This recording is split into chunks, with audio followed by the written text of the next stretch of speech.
Hello, this is Jerome Surilia and today I'm going to sabihin natin mag-unboxing tayo.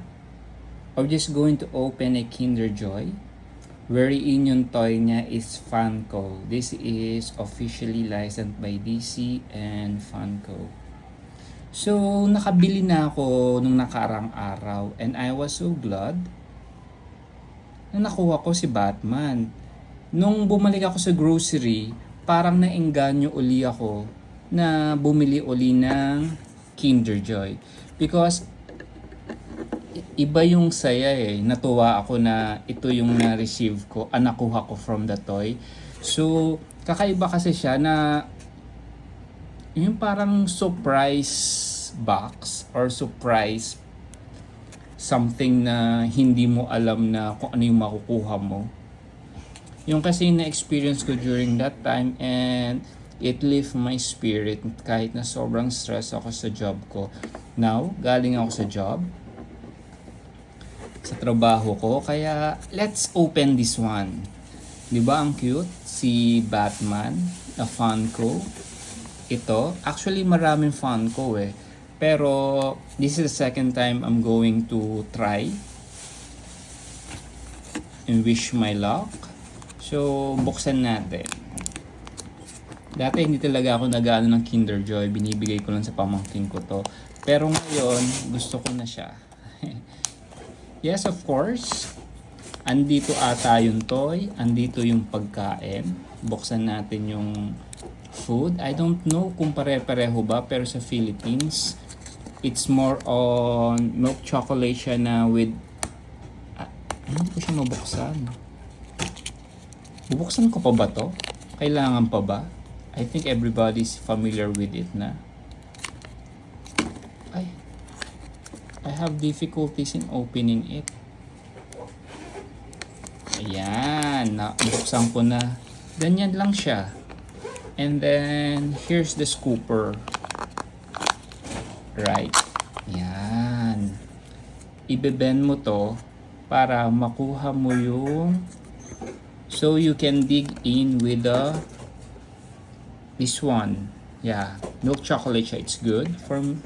Pero mas excited ako dito. Ano kaya to? Sana Funko. Yeah, madali ko siya nabuksan. Ito na. Oh, I am disappointed. Oh no. It's a keyring. Yeah. So what exactly is this?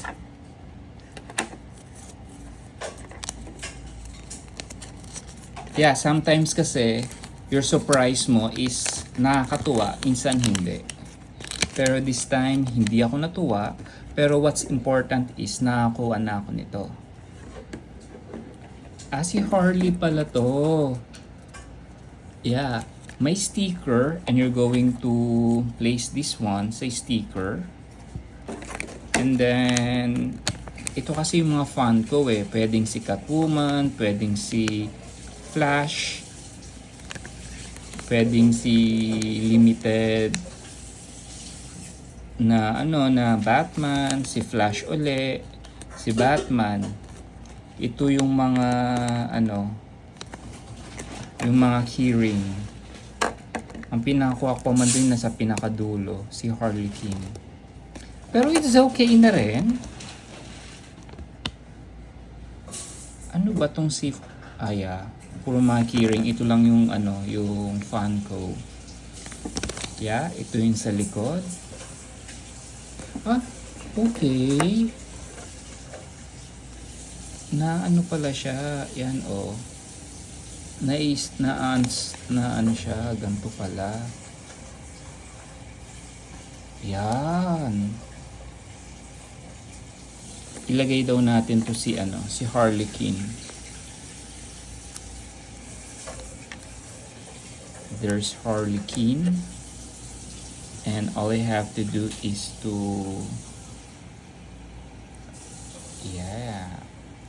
and then meron na akong something para sa aking bag.